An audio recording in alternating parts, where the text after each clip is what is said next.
Guys, welcome back to another video. My gosh, it has been a long time since I've put one of these together, so I'm going to give another update as to UTA Ultra Trail Australia, the race that I thought I was out of. Let's call it the event. It wasn't really a race, the event that I was out of. Anyway, I'm here. I've even got my buckle. So unfortunately, it's the wrong color. They gave me a bronze for some reason. Should have been a silver, but hey, I'm happy nonetheless that I got to be there on the day. I managed to be able to actually get this event done, and I'm super ecstatic. So in this video, I'm going to give you a bit of a rundown on how it went. I basically got 0 clips along the way, and the reason of that is because there was a bit of a battery malfunction with the GoPro the night before. Hamish was getting a bit excited with the GoPro. Anyway, got out to the track, started about the first 10-15 minutes, pulled out the GoPro and realized that the battery was too low, and I just knew that I was going to get basically no footage. So all the footage that you are going to be able to see is basically between the checkpoints of what Nicole and Brennan got, who were my support crew. In the meantime, I'm going to give you a rundown as to what I was doing the week before, what happened during the race, how it was, how I was feeling, and then what am I going to be training for now that the Ultra Trail Australia is done. What's next on the list? Alright guys, tune in. Don't forget to hit like and subscribe on this video. Otherwise guys, if you are new, if you don't know who I am, my name is Nathan. I'm just a dad who likes to do these sorts of things without training a whole bunch. I like to spend a lot of time with my family. But also, how can you balance these amazing performance goals into your lifestyle as well? And hey, that's what I'm here, and that's what I do, and that's actually what I coach as well. So guys, if you enjoy, don't forget to hit like and subscribe, and let's get into it. Okay, so getting into the lead up for the Ultra Trail Australia, as many of you will know, or if you are new to the channel, about 9 weeks out from the race, I managed to roll my right ankle. Pretty bad. Bad enough that it took me out of running for about 7 to 8 weeks, and the only training that I could do was a bit of cycling, hence the Convict 100 that I did sign up for. Anyway, nonetheless, running was off the table for many weeks leading up into the UTA. About 2.5 weeks out from the UTA, I did get the all clear, suggesting basically if I wanted to do the UTA, I could do the UTA, just basically, making sure that I look after myself still. So with 2.5 weeks to go to the Ultra Trail Australia, and I missed the most important part of the training, which is that final phase or that final meso cycle. Now, most of you know, if you have been watching these videos, like I had a very clear outcome expectation for myself from the Ultra Trail Australia, and that was to get between somewhere 11.5 to 13 hours, okay? Now, obviously with the rolled ankle, emotionally, mentally, everything kind of got challenged, and I had to adjust my goals. So although my major goal just in life is to basically live as healthy and as happy and perform the best that I can with as little effort as I can apply to it, this was a big challenge thrown at me. So I had to readjust, I had to recalibrate, get my mind back in order, and obviously the Ultra Trail Australia went from being a race to more just an event for myself to do, because I obviously enjoy the training, obviously enjoy any sort of trail running, and I have not done the Ultra Trail Australia before, and I was very, very excited to get out there and just be a part of the event. And obviously that's what the UTA ended up being for myself, which is just to be a part of the community. Didn't necessarily have the performance that I was looking for, didn't have the right lead up, but I guess that happens, right? Like, I'm guessing some of you are following on doing these events. Like, it's not always going to be a pretty picture, and you need to be able to adjust and change things both mentally and physically to then compensate for whatever has happened, and that was something that I had to do. Fitness wise and aerobic wise, felt really good. Obviously I could transition a lot of my training to the road bike or to the mountain bike as well, like I did for the weeks that I weren't running, and then doing all of my prehab and rehab work that I was doing with physio as well. Now, from the 2.5 weeks, that I had to get myself ready for the UTA, basically I needed to break up my sessions as much as I could just to try and get a fair bit of volume behind the legs. If you were watching the last video, I was struggling with a lot of DOMS, a lot of delayed onset muscle soreness just by getting back into running. My hiking felt really good because I could still do that even with the rolled ankle anyway. Again, aerobically, fitness-wise, I felt really good internally, but my musculoskeletal system in my legs were just lacking with the 8 weeks plus without running. Any downhill that I was doing was causing me a lot of soreness, so the 2.5 weeks lead up was basically trying to get as many small runs as I could in prior to the race day, without it obviously causing too much residual fatigue. And I had about 8 runs that I did prior to the UTA, so 8 runs to get ready for an 100-kilometer event. That's obviously not ideal. And one of those runs was a 30-kilometer trail run actually out at Narrowneck, which you may have seen in the last one. And I was sore for like 3 to 4 days just after 30k. So mentally I was like going into the UTA kind of not as well equipped, right? When you train for these events, or when you do an event, the training is what actually builds that mental capacity, right? So when you're out there on the day and you're out there for long hours, the training is what gives you discipline, gives you motivation, willpower, and all those sorts of things, because you say to yourself, you know what, I've done all the work, I've put all those hours in, I'm going to make sure that I get myself to the end. And it was really weird to do an event where I didn't have any of that. I didn't have any lead up. I didn't have any of those sorts of training sessions that I could go, oh man, I remember that training session, that really hurt, but got to the end and adapted from it, or whatever it may be. I didn't get to have that same sort of lead up. So mentally, I had to come at this UTA race very, very differently. So like I said, the longest run that I got in, somewhere between UTA start line and 2.5 weeks out, I did a 30k run. And I was broken for about 3 to 4 days even just after that. So I knew that was obviously way too much for me to be actually doing. Quickly brought back the running volume and running total kilometers down again, and just built that up over the 2.5 weeks. Well, realistically, it was only about a week and a half of actual training, hence the 8 runs that I got prior to the UTA. Because before I knew it, I was then leading into the taper, which was then just making sure that I was fresh and recovered and there was no residual fatigue from any running that I had done prior to that, so that I could get to the start line of the UTA and at least be as fresh as I could, regardless of how it was going to feel. So what you guys are going to see now is you're going to see the start line. You're going to see some of the videos from me coming through checkpoints and all that sort of stuff. Again, like I said, I didn't get a whole lot of footage myself. So you guys can go and watch that now, and then we'll come back and we'll talk about how it all actually went. It'll be 101k.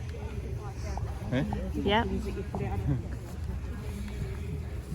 Let's do it.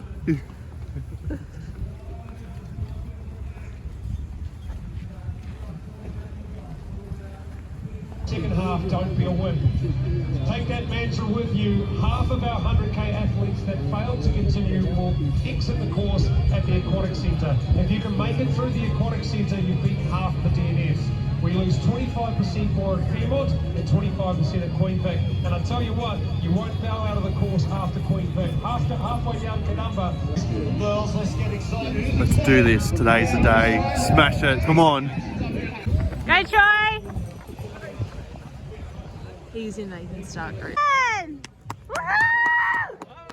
Go, Chucky!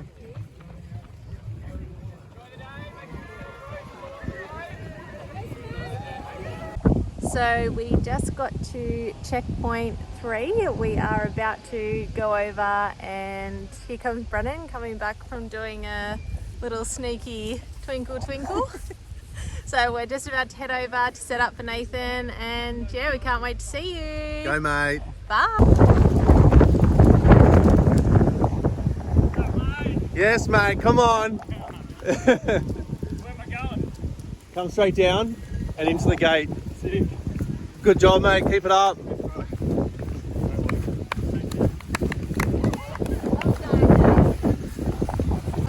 Good job, mate. But they're okay to come.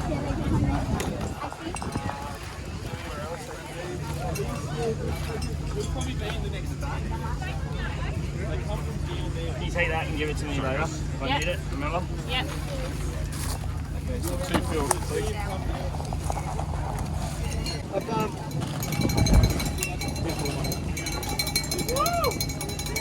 We're in deep now.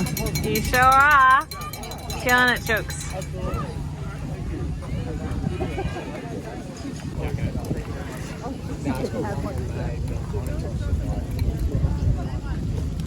When sharp goes, Do you want us to jump? Do you want to jump during last? No, I'm going to win it. I don't think you need to worry.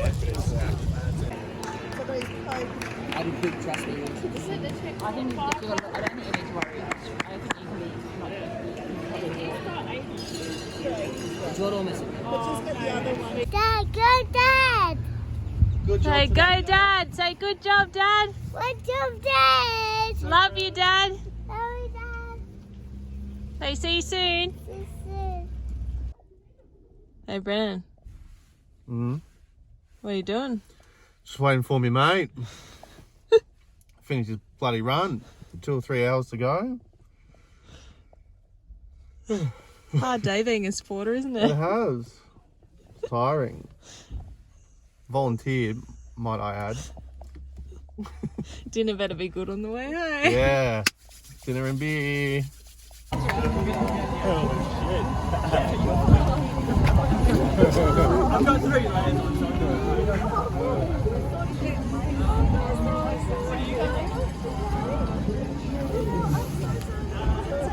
I don't think 8 runs is enough training for that. You think I hadn't uploaded, so we didn't even know you were coming. It hadn't even said you hasn't even said you come through 95Ks. Right. Well done, mate. Thanks, guys. Good job. You are amazing. I'm fucked. I'm like fucked or so bad, eh?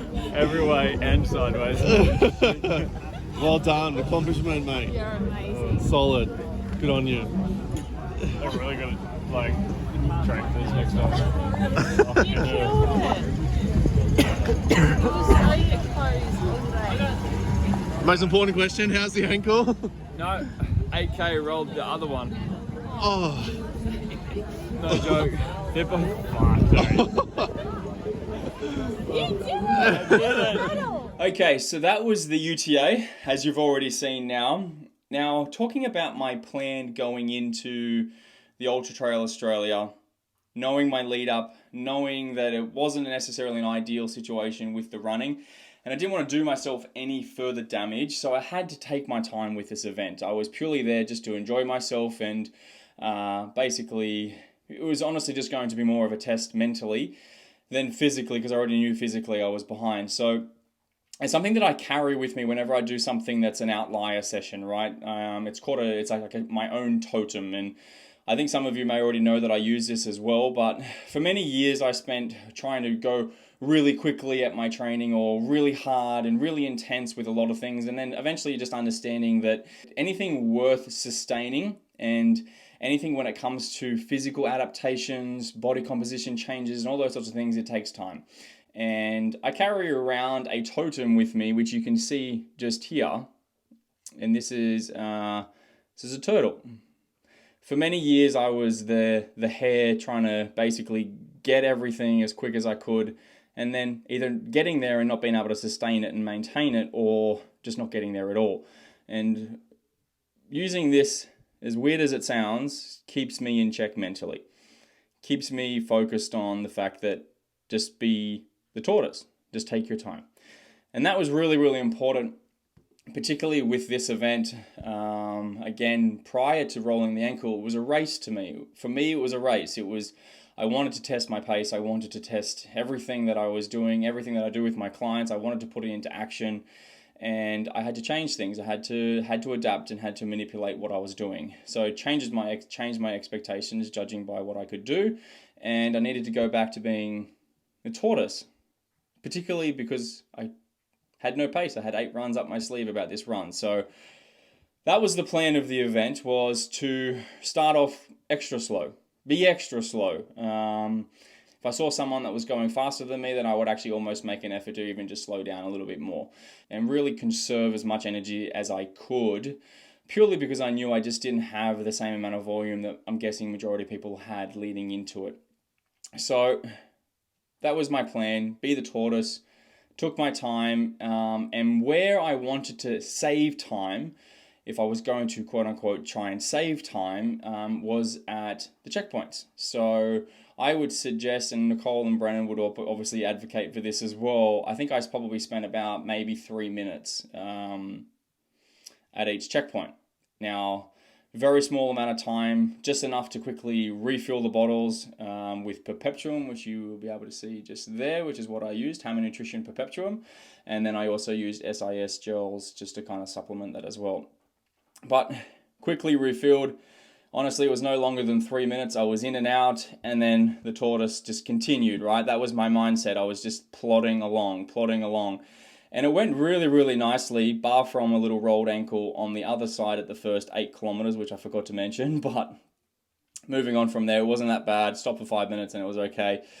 But yeah, I was just playing I was just trudging along, just taking my time, just keeping myself nice and in check, and really just didn't want to do anything that was going to cause too much soreness. Because go back to that 30-kilometer run that I had done within the last 2.5 weeks, I was sore for 3 to 4 days after that. So I just knew that if I was going to go potentially just too fast, I was going to be running the risk of just not finishing this event. And again, that was my goal going into it. With the adjustment is that I was just going into it just to finish and just to enjoy myself. And it was really cool to be able to just plod myself along, meet people, talk to people along the way. But there was also a lot of times where I was just, in my own zone and just focused and just kind of did what I had to do to just get to the end, basically.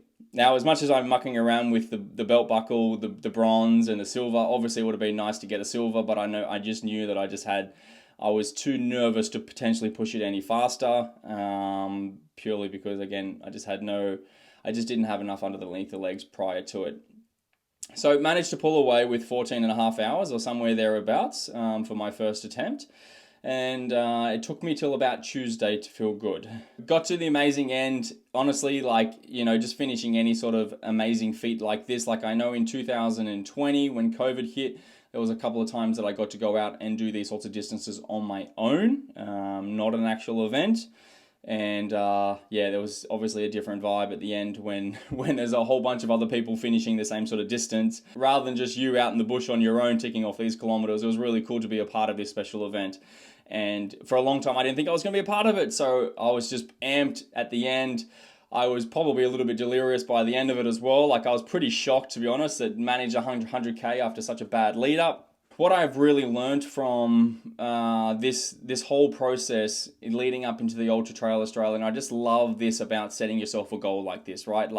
Whether the lead up went exactly the way that you wanted to or it didn't, there's always something that you can learn from it, and always something that you can grow, either mentally or physically, that you can really get out of. And for me, it was that change of adaptation, right?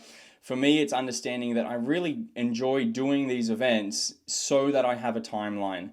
I love to eat healthy and I love to feel good and all those sorts of things, but realistically, my heart and my desires lie with my performance.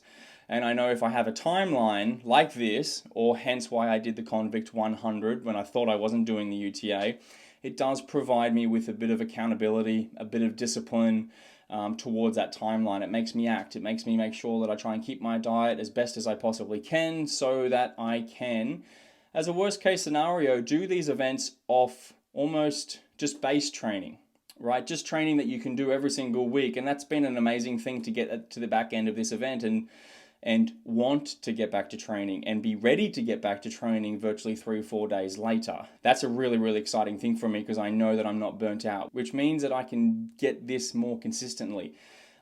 People that are following me may think that I've been training for many years, but realistically, I've only been training the right way for only 3 or 4 years, which is a really, really small amount of time. And my goal is just not to run for the next couple of years. My goal is to run for a very, very long period of time into my later years.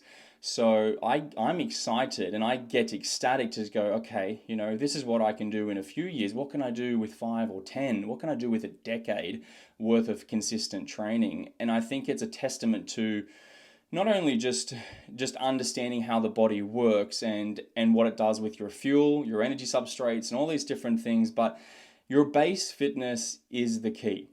And then you're always going to have times where you get to peak that fitness up and you lead into that event, and sometimes all the colors are going to align and the rainbow is there, and you hit that race and it was fantastic. And then sometimes you're going to get injured, or you're going to do something, or maybe something happens in family life and something will come up.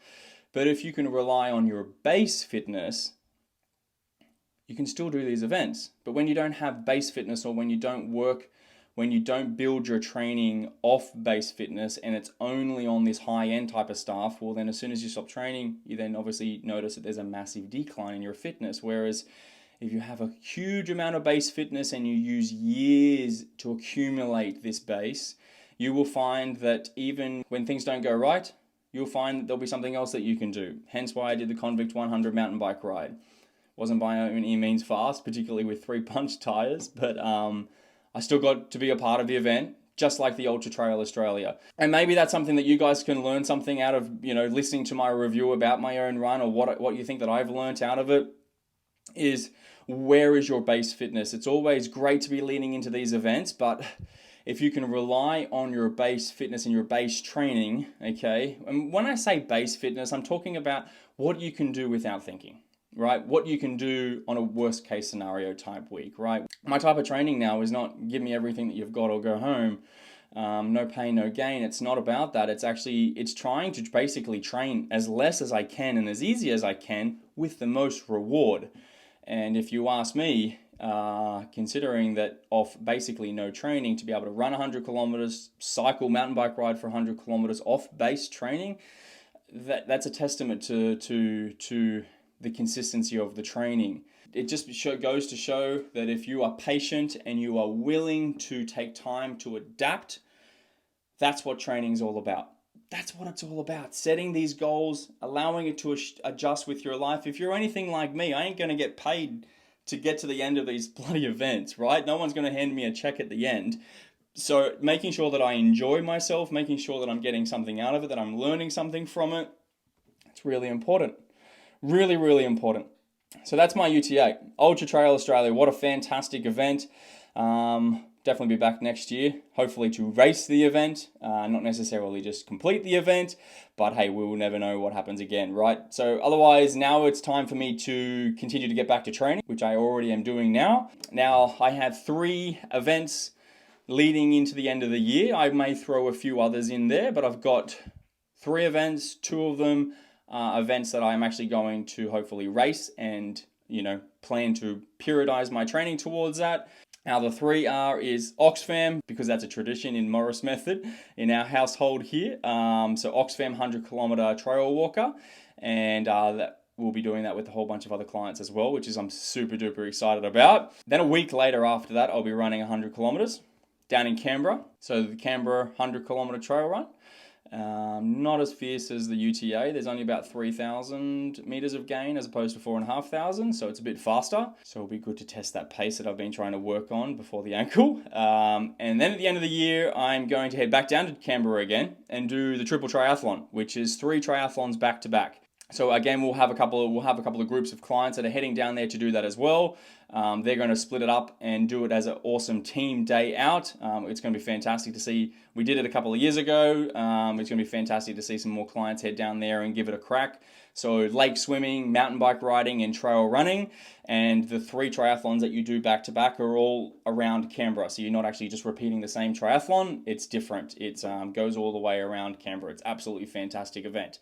And I'll attempt to have another crack at doing that solo this year, which is going to be fantastic to be able to do that. So I'm looking forward to adding the swimming and the biking a little bit more into the training rather than just the running. But otherwise, that's me, guys. That's where I'm leading into next. I'm going to start placing up some cool videos on some base strength and base aerobic work, which is what you're going to slowly see over the coming weeks and months. So to give you guys a bit of a hand, what does it mean to have good base fitness, all the time, so that you can get to a point where these events that I'm doing, maybe they entice you, maybe you do more of them, maybe that becomes part of your lifestyle. Because I think if you do have weight loss goals or you do have health goals, I think just getting into this environment and getting into these types of events is just a great way to maintain and grow your health. Not suggesting that running 100 kilometers is by anything means healthy, but the lead up and the post, all the things that you have to do, stretch, train, eat healthy, that's where the healthy stuff is. All right, guys, hoping you enjoyed this update. Don't forget, if you have any questions about the UTA, if you want to ask me something, put them down below. Don't forget, if you watch this far, give me a like, hit me a subscribe if you haven't otherwise already. Otherwise, guys, I will see you around here next time. Bye.